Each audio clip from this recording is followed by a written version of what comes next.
말씀 보시겠습니다. 출애굽기 우리 22장에 있는 말씀, 출애굽기 22장 28절로 36절까지 있는 말씀 보시겠습니다. 출애굽기 22장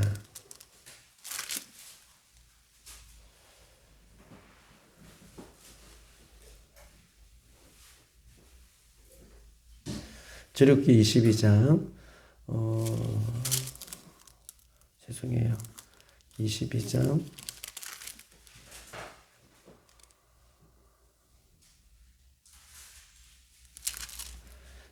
22장 우리 1절로 15절까지 있는 말씀입니다. 제가 본문을 잘못 적었어요. 22장 1절로 15절까지 있는 말씀.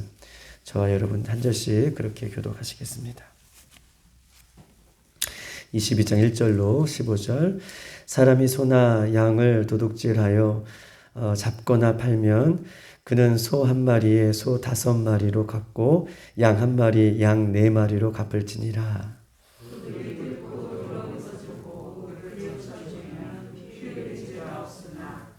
해 돋은 후에는 피 흘린 죄가 있으리라. 도둑은 반드시 배상할 것이나 배상할 것이 없으면 그 몸을 팔아 그 도둑질한 것을 배상할 것이요.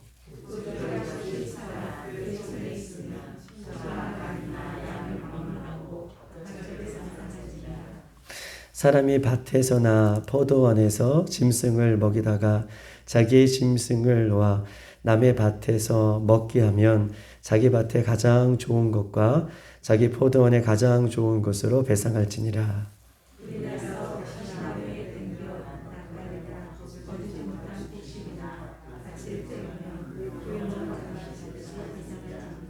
사람이 돈이나 물품을 이웃에게 맡겨 지키게 하였다가 그 이웃의 집에서 도둑을 맞이하였는데 그 도둑이 잡히면 갑절을 배상할 것이요.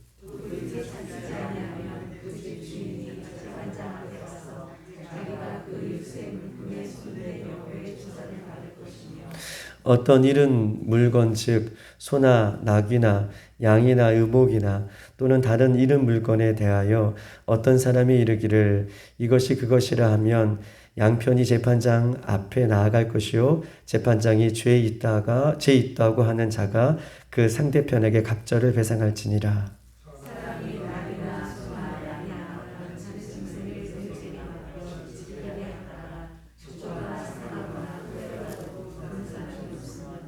두 사람이 사이에 맡은 자가 이웃의 것에 손을 대지 아니하였다고 여호와께 맹세할 것이요 그 임자는 그대로 믿을 것이며 그 사람을 배상하지 아니하려니와.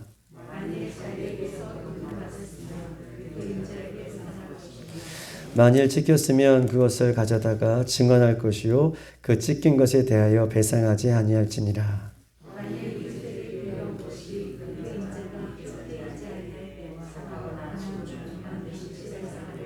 다 같이 그 임자가 그것과 함께 있으면 배상하지 아니할지니라. 만일 새 내 것이면 새 것이 아니라. 아멘. 오늘 출애굽기 22장에 있는 이 말씀 또 1절부터 오늘 15절까지 있는 말씀은 이제 배상에 대한 문제에 대한 부분들을 성경 우리에게 말씀하고 있는 것인데 특별히 이스라엘 백성들을 하나님께서 선택하시고 가나안 땅에 들어가기까지 하나님은 한 번도 이스라엘 곁을 떠나지 않으십니다. 그리고 이스라엘 곁에서 떠나지도 아니하시고 한순간도 이스라엘 백성들을 놓지 아니하신 하나님께서는 직접 이스라엘 백성들에게 십계명도 허락해 주시고 직접 이스라엘 백성들에게 우리가 누누이 말씀드리지만 일반법 또 시민법 생활 속에서 이루어지는 많은 것들에 대한 문쟁과 문제에 대해서 이스라엘 백성들이 어떻게 살아가야 될 것인가에 대한 부분들을 아주 세세하게 자세하게 말씀해 주시면서 하나님의 백성들이 하나님의 말씀 가운데 늘 살아갈 것을 그렇게 우리 하나님은 좋으신 하나님은 한 번도 떠나지 아니하시고 이스라엘 백성들로 하여금 가나안 땅에 이르기까지 이렇게 세세하게 말씀해 주시고 이끌어 가시는 그런 하나님의 모습을 성경은 이렇게 오늘 본문 속에서 이야기하고 있는 것이죠.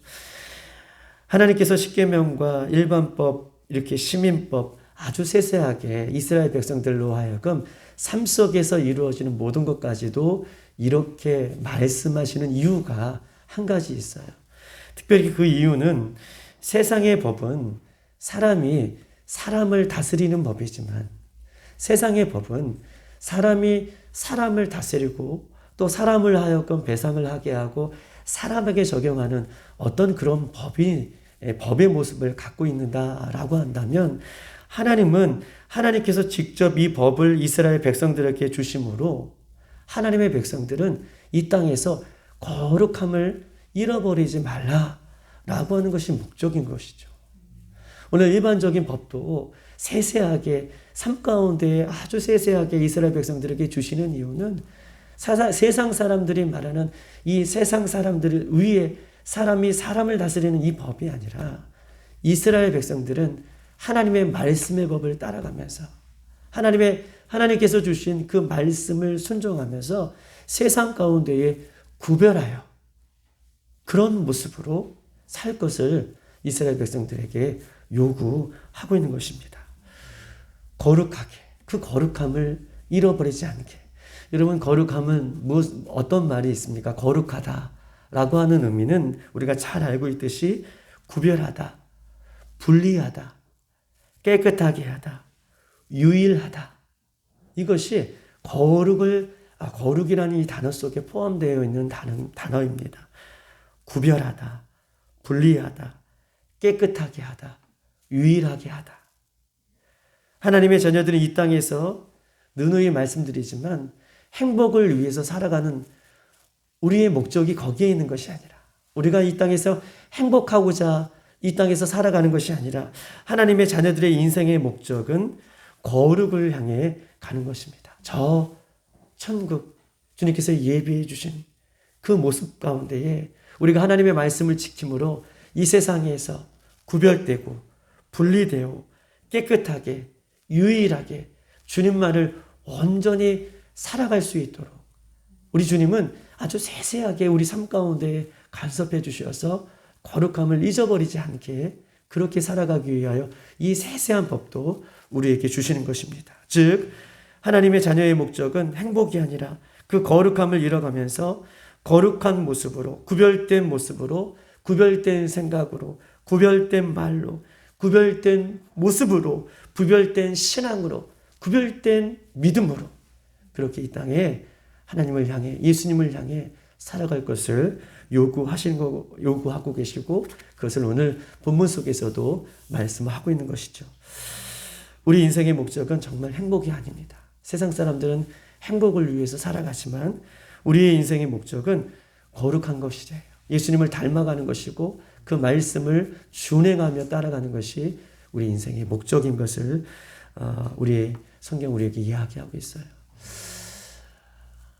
많은 교회들을 보고 성도들을 볼 때에 알게 모르게 교회 안에 침투하고 있는 이 인본주의 사상들, 다양한 이 세상적인 이 사상과 생각들, 이것들이 우리의 거룩함을 온전히 하나님 앞에 올려드리지 못하고 거룩한 모습으로 살아가지 못하게 하는 말씀을 변질시키고 우리 성도들을 변질시키고 교회를 변질시키고 인생에 살아가는 목적이 인간의 행복에 두는 그런 모습들을 얼마나 많이 이야기하는지 모르고 있는 시대에 우리가 살고 있습니다. 우리가 이 시대를 살면서 이 모습을 보면서 정말 가슴을 찢고 애통하며 회개하지 아니하면 우리 또한 예수님을 잘 믿는다고 하는 우리 또한 어느 순간 우리의 거룩함을 예수님께서 허락해 주신 그 말씀을 잃어버리고 세상 가운데에 우리도 물들어 버릴 수밖에 없는 이 시대를 우리가 살고 있음을 성경은 이야기하고 있는 것입니다. 두렵고 떨림으로 우리가 말씀 앞에 서야 되며 우리가 두렵고 떨림으로 우리가 가슴을 찢어 회개해야 할 때가 바로 곧 이때인 것을 기억하고 오늘 이 새벽에도 주님께서 어떤 말씀을 우리에게 하시든 그 말씀 가운데에 우리가 주님 앞에 정말 가슴을 찢고 회개할 수 있는 그런 모습이 우리 가운데 회복되어지기를 주님의 이름으로 축복합니다. 우리가 거룩함이라는 것, 나는 거룩한 모습을 살고 있어. 내가 말씀 앞에 늘 경계하고 살고 있어. 이 모습이 드러나는 순간이 있어. 정말 내가 잘 살고 있나? 잘 못 살고 있나? 이 모습이 드러나는 것은요, 우리가 고난을 당하면 자기의 믿음의 수준이 드러나게 되는 것입니다. 어떤 고난이든. 내가 어떤 고난 앞에 섰을 때에 그 고난 앞에 내가 맞닥뜨리면 나의 거룩함, 하나님께서 주신 그 믿음의 그 본 모습이 사람마다 드러나게 되어 있다. 즉, 가장 힘들게 하고 가장 나를 괴롭히는 것은 어떻게 보면 이 세상 같지만 가장 나의 믿음을 힘들게 하고 나의 신앙을 힘들게 하는 것은 세상이 아니라 내 안에 내 자신인 것을 성경 우리에게 늘 말씀하고 계시죠. 그래서 사도 바울은 늘 고백하잖아요. 세상의 법과 오라 나는 공고한 자로다. 내가 예수님을 그렇게 잘 믿고 예수님 앞에 그렇게 순종하는 삶을 살았음에도 불구하고 내 안에, 내 자신 안에 여전히 세상의 법과 또 하나님의 법이 내 안에서 싸운다라고 말했던 것처럼, 즉 다시 말해서 이 가장 힘들게 하는 것은 세상 같지만 혹 내 안에 내 자신이 나를 가장 힘들게 하는 요소인 것을 성경은 누누이 우리에게 말씀해 주시면서 우리가 날마다 오늘도 내 자신과 세상을 쫓아가려고 하는 내 자신과 하나님의 말씀에 순종하려고 하는 내 자신 속에 우리가 거룩함을 선택할 수 있는 우리들의 모습이 되기를 주님의 이름으로 축복합니다.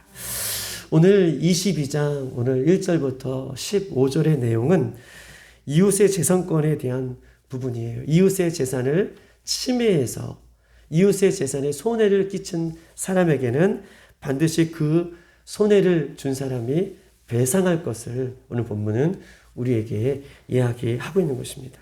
그러면서 이웃의 그 물건이나 이웃의 것에 침해를 가했을 때에 배상하는 부분들에 대해서 아주 자세하게 설명하고 있는 부분들이 있는데 1절로 4절은 이웃의 재물을 도둑질할 경우에 배상할 것을 이야기합니다.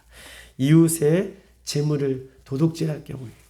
두 번째로 5절부터 6절에는 가축을 관리해야 할 주인이 가축을 잘 관리하지 못하고 소홀하여서 그 가축이 다른 사람의 어떤 밭이나 이런 것들에 손해를 끼칠 경우에도 그 주인이 반드시 갚아야 하고, 집에 불이 나서 그 불을 잘 관리하지, 밭에 불이 나서 그 불을 잘 관리하지 못함으로 말미암아 다른 밭에 그 손해를 끼칠 경우에도 배상할 것에 대해서 5절과 6절은 이야기하고 있어요. 그리고 7절부터 13절에는 맡겨놓은 물건에 피해를 주는 경우, 누가 물건을 맡겨놨는데 그 맡겨놓은 물건에 피해가 있을 경우에 어떻게 배상해라. 그리고 마지막 절 14절 15절은요, 빌려온 물건에 피해를 준 경우에도 이렇게 배상해라 라고 하는 말씀이 오늘 22장 1절부터 15절까지 있는 내용인 것입니다. 오늘 본문 1절에 한번 말씀을 한번 읽어볼게요. 본문 1절 시작. 사람이 소나 양을 도둑질하여 잡거나 팔면 그는 소 한 마리에 소 5마리로 갚고 양 한 마리에 양 4마리로 갚을지니라. 아멘. 오늘 본문에 보니까 도둑질한 것을 잡거나 팔았다면 이렇게 써 있습니다. 도둑질한 것을, 훔쳐온 것을, 훔쳐온 소나 양을 죽이거나 그 물건들을, 그 짐승들을 팔았다면 최소한 2배에서 최대한 5배까지. 오늘 본문에 보니까 소 한 마리를 5배로 갚고 양 한 마리를 양 4마리로 갚되, 즉 다시 말해서 2배에서, 최소한 2배에서 많게는 5배까지 그렇게 남의 물건을 훔치고 남의 짐승을 훔쳤다면 갚는 데에 이렇게 큰 금액을 들여서 갚을 것을 오늘 본문은 이야기하고 있는 것입니다. 이유는요, 도둑질함에도 몇 배를 갚는 그 고통을 그 도둑질한 사람에게 입힘으로 말미암아, 그 도둑질한 사람이 그것을 갚는 경험을 함으로 말미암아, 그 당시에 소나 양은 얼마나 귀한 것입니까? 그런데 소 한 마리를 5배나 양을 4배나 갚는다는 것은 아마 돈이 없고 힘든 사람은 평생을 갚아야 될 그런 액수인지도 모르겠습니다. 그런데 그것을 그렇게 힘들게 어렵게 갚음으로 말미암아 죄가 얼마나 무서운 거구나. 죄는 정말 지어서는 안 되는구나. 이런 것들을 하나님께서 알려주기 위해서 최대한 5배 이상 갚을 것을 그렇게 요구하고 있는 것이죠. 이런 고통의 경험을 통해서 죄가 얼마나 무서운지를 알려주기 위해서 또한 죄의 유혹 속에서도 이제 죄를 거부하고 죄를 짓지 말아라 하기 위해서 하나님의 백성들에게 하나님께서 직접 이렇게 말씀해 주고 있는 것이에요. 거룩함을 잊어버리지 말아라. 어떤 순간에도. 우리 한번 2절과 3절에 있는 말씀 한번 읽어보겠습니다. 2절과 3절 시작. 도둑이 뚫고 들어오는 것을 보고 그를 쳐 죽이면 피 흘린 죄가 없으나 해도는 후에는 피 흘린 죄가 있으리라. 도둑은 반드시 배상할 것이나 배상할 것이 없으면 그 몸을 팔아 그 도둑질한 것을 배상할 것이요. 아멘. 오늘 2절과 3절에는 2절에 도둑이 뚫고 들어온 것을 보고 그를 쳐 죽이면 피 흘린 죄가 없으나 라고 얘기하고 있습니다. 즉 다시 말해서 밤의 가정에 침입한 도둑을 물리치기 위해서 이렇게 도둑과 맞닥뜨려서 하다가 혹 도둑을 죽일 경우에는 이것이 정당방위가 될 수 있다라고 하는 것을 이야기하고 있어요. 피 흘린 죄가 없으나 라고 이절하고 있어요. 그러면 목사님 밤이라고 얘기했는데 왜 밤에 그렇게 침입하는 사람들을 도둑을 이렇게 싸우다가 이렇게 사람을 죽였을 경우에는 정당방위가 됩니까? 왜 밤이라고 얘기합니까? 오늘 본문에 밤이라고 얘기하는 본문이 2절에는 없는데 그런데 3절에 보면 그 밤이라는 것을 유추해 볼 수 있어요. 3절은 해 돋는 후에 똑같은 죄예요. 2절과 해 돋는 후에 피 흘린 죄가 있으리라. 도둑은 반드시 배상할 것이나 배상할 것이 없으면 그 몸을 팔아 그 도둑질하는 것을 배상할 것이요. 도둑이 낮에 들어올 때에는 어떻게 해요? 사람이 얼마든지 그 도둑을 주위의 사람들에게 요청해서거나 혹은 대비할 수 있는 그 모습이 있다는 거예요.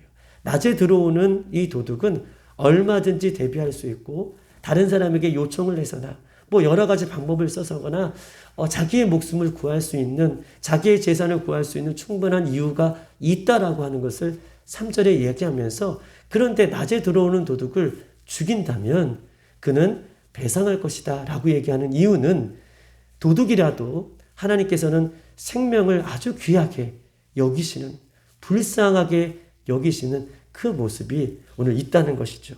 그래서 도둑은 반드시 배상할 것이다. 도둑이 잡혔어요. 그 도둑은 반드시 배상할 것이나 배상할 힘이 없다면 자기가 다른 사람의 집에 노예가 돼서라도 그 물건을 도둑질한 그 물건을 배상할 것이다 라고 하는 이야기로 오늘 3절에 보면 우리에게 이야기하고 있는 것입니다. 우리 한번 5절과 6절 한번 읽어보십시다. 5절 6절 시작. 사람이 밭에서나 포도원에서 짐승을 먹이다가 자기의 짐승을 놓아 남의 밭에서 먹게 하면 자기 밭에 가장 좋은 것과 자기 포도원에 가장 좋은 곳으로 배상할지나. 6절 불이 나서 가시나무에 댕겨 낯가리가 거두지 못한 곡식이나 밭을 태우면 불 놓은 자가 반드시 배상할지니라. 아멘. 밭이나 포도원의 짐승을 우리가 먹이다가 그 짐승이 타인의 밭에 들어가서 농작물에 손해를 끼칠 경우에 가장 좋은 곳으로 배상해라 라고 얘기하고 있습니다. 가장 좋은 것. 짐승을 키우다가 짐승이 다른 집의 밭에 들어가서 농작물을 손해를 끼칠 경우에는 가장 좋은 곳으로 배상해라. 즉 피해를 입은 이웃에게 최대한 예우를 다하여서 단순한 배상이 아니라 너무 죄송합니다. 이렇게 하지 말고 최대한 예우를 다하여서 진심을 담아 사랑의 마음으로 배상할 것을 요구하고 있어요. 우리가 이 시대를 보면 개인적인 개인적인 성향들이 너무나 많기 때문에 세상 사람들은 손해를 끼치고도 아주 미안한 그런 기색 없이 세상은 오히려 큰 소리를 치는 그런 모습을 우리가 갖고 있지 않습니까? 저도 지난 금요일 날 이렇게 예배 이후에 여기 나누리 병원 그 앞에서 저희가 잘 가고 있는데 비싼 차가 이렇게 끼어 들어왔어요. 아우디 끼어 들어왔는데 저는 이제 잘못한 거 없는 것 같은데 끼어 들어서 진짜 약간 이렇게 접촉사고가 아주 약간 났어요. 그랬더니 내리는 그 분이 서로 이렇게 어디 다친 적 없냐 이렇게 했으면 좋겠는데 막 큰 소리를 치시면서 이렇게 내려오시더라고요. 그래서 얼마나 깜짝 놀랐는지. 그래서 뭐 이렇게 하다 보니 어저께 그 보험회사 왔는데 저희는 잘못한 게 없다. 그리고 저쪽에서 무리하게 끼어들었고 뭐 여러 가지 사항을 주시는 거예요. 그러면서 저희들은 잘못한 게 없어서 저희들은 뭐 이렇게 법적으로 해도 거의 0%, 만약에 해도 1%, 저희는 상대방은 9, 저희는 1. 그런데 저희 상대방이 자기들 본인들이 비싼 차이니 서로 보험을 우리가 보험 처리하지 말고 자기는 자기가 고치고 우리는 우리가 이렇게 했으면 좋겠다. 그래서 그렇게 하자라고 그렇게 말씀을 잘 드렸습니다. 어쨌든 저희들은 뭐 여러 가지 손해를 보지 않았지만 세상 사람들은 이렇게 어떤 일들이 손해를 끼치거나 이러면 죄송하다 진심 어린 말보다는 오히려 큰 소리를 치고 어떤 세상의 방법으로 이렇게 하려고 하는 그 모습 가운데 있지만 우리가 예수 그리스도를 믿는 사람은 혹 실수했거나 혹은 그렇지 못한 방법이 있으면 예수님의 사랑으로 진심을 다하여 그들에게 그런 마음을 증거할 것을 전할 것을 본문은 이야기하고 있는 것이죠. 6절에는요. 불이 나서 손해를 끼치면 배상할지니라 라고 얘기하고 있습니다.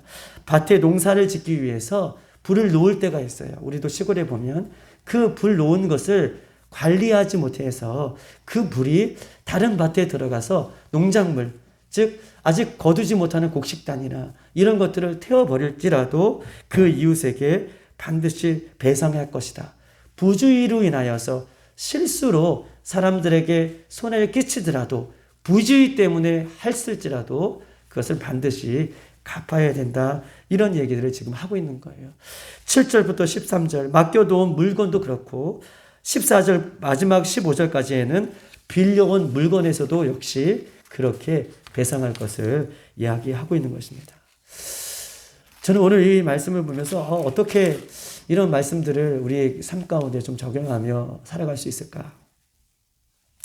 하나님께서는 이렇게 세밀하게 법을 주시는 목적은요. 다시는 죄의 종로도 타지 않게 우리를 도우시는 법이에요. 우리가 순간순간 세상 속에서도 우리가 예수 그리스도를 믿고 우리가 살고 있지만 우리가 예수님을 잘 믿는다고 하더라도 우리는 여전히 죄의 모습을 갖고 있기 때문에 여전히 죄의 모습이 우리 가운데 있기 때문에 하나님께서 주시는 이 세밀한 법을 기억함으로 말미암아 여전히 우리가 실수할 수 있고 여전히 넘어설 수 있는 이 모습 속에서도 이런 모습 가운데 아주 세밀하게 이런 것까지도 죄를 짓지 말아라 라고 하시는 하나님의 말씀이 우리 가운데 있음을 성경은 이야기하고 있어요. 즉 다시 말해서 우리가 살아가는 데 있어서 우리는 하나님을 예수님을 잘 믿으면서도 쉽게 넘어가는 우리가 죄들이 있다는 것이죠. 쉽게 잊어버리는 죄들. 이것 정도는 괜찮아 라고 하는 그런 죄의 모습도 예수님은 아주 우리에게 세밀하게 말씀해 주시면서 그것까지도 예수님의 십자가 앞에 철저하게 내려놓고 살 것을 성경 우리에게 이야기하고 있는 것입니다. 하나님의 백성들이 이런 법을 통해 죄를 분별하고 죄에서 승리하여 거룩한 백성의 삶을 이런 것까지도 잃어버리지 않게 살기 위해서 이런 법을 우리에게 주시는 것입니다. 죄인은 죄를 지을 수밖에 없지만 죄를 짓지 말아야 하지만 죄 지을 수 있는 것을 이미 하나님께서는 아시고 이런 법을 우리에게 주시는 거예요. 우리가 예수 믿으면서도 우리가 완벽하게 칭의 성화의 과정을 살아가는 것은 우리가 못하는 것이잖아요. 그것을 위해서 노력하는 것이잖아요. 예수님을 믿으면서도 죄를 지을 수밖에 없는 우리들을 이미 알기 때문에 죄 지을 것을 미리 하시고 이런 세밀한 법도 우리에게 주시는 참 좋으시는 하나님의 마음을 오늘 본문에 오늘 담겨져 있다 라고 얘기할 수 있는 것입니다. 여러분 보십시다. 죄의 대가는 무엇일까요? 죄의 대가는요, 이 죄 때문에 머리를 숙이고 용서를 구하는 그런 모습까지도, 오늘 배상하는 모습을 보면서 때로는 죄를 지은 것 때문에 그 주인에게 찾아가 배상을 해야 되는데 아마 머리가 숙여지지 않겠습니까? 또한 죄 때문에, 죄가요, 사람들에게 공개되는 이 수치스러운 그런 모습들도 이 죄를 짓는 사람들에게 분명히 있을 거예요. 때로는 죄를 배상함으로 말미암아 자기의 머리를 숙일 필요도 있고요. 때로는 자기의 죄가 공개됨으로 말미암아 수치도 당하는 그런 모습들도 있을 것이에요. 그렇기 때문에 그런 모습을 갖고서라도, 그런 머리를 숙이고 자기의 죄가 오픈되어지는 그런 수치스러운 모습이 있을지라도 죄는 반드시 예수님 앞에 해결해야 됨을 성경은 우리에게 이야기하고 있는 것입니다. 예수님은요, 우리의 더러운 죄를 위해서 모든 짐을 짊어주셨습니다. 대신 짊어주셨죠.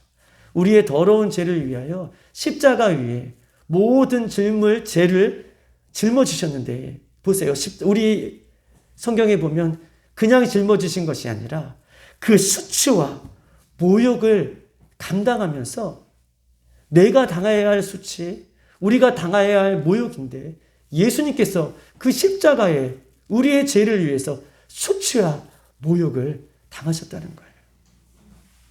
우리는요, 우리의 죄가 때로는 상대방에게 모개를 숙이는 수치를 당하고 나의 죄가 오픈되어서 머리를 조아리는, 얼굴이 낯뜨거워지는 그런 수치를 당하는 모습이 우리 가운데 있어야 되는데, 우리는 죄가 덮어짐으로 말미암아 어떻게 해요? 그 죄에 대한 경각심을 잃어버리고 산다는 거예요. 그런데 예수님께서 우리를 위해서 십자가에 돌아가셨던 그 예수님의 십자가를 생각한다면 우리가 그렇게 수치와 죄의 모습을 감당해야 할 우리를 위해서 예수님께서 십자가에 수치를 당하시고 고욕을 당하시는 예수님의 그 모습을 생각하며 죄가 얼마나 무서운지에 대해서, 얼마나 부끄러운지에 대해서 우리가 오늘 예수님께서는 우리에게 말씀하고 있는 것입니다. 죄 없인 예수님께서 그 보혈로 아낌없이 흘려주셨기 때문에 죄의 값을 우리 대신 위해서 치러주셨습니다. 이 엄청난 죄의 값을 사랑으로, 예수님의 십자가로 우리에게 짊어주셨으니, 우리의 죄를 덜어주셨으니, 우리도 예수님의 그 사랑을 기억하고 우리가 아주 세밀한 것까지도, 우리의 생각까지도, 우리의 말까지도, 우리의 행동까지도 예수님을 닮아가는 우리들의 모습이 되어지기를 주님의 이름으로 축복합니다. 죄를 날마다 짓지만 죄에 대해서 성경은 최소한 2배에서 5배로 보상하여라 라고 하는 의미를 우리에게 주십니다. 죄가 얼마나 무서운지에 대한 부분들을 우리에게 이야기하고 있는 것이죠. 우리도 예수님 앞에 더욱더 예수님을 사랑함으로, 예수님의 십자가를 더욱더 붙들므로 죄의 모양이라도 오늘도 버릴 수 있는 우리들의 모습이 되기를 주님의 이름으로 축복합니다. 이 시간 다 같이 한번 기도하십시다.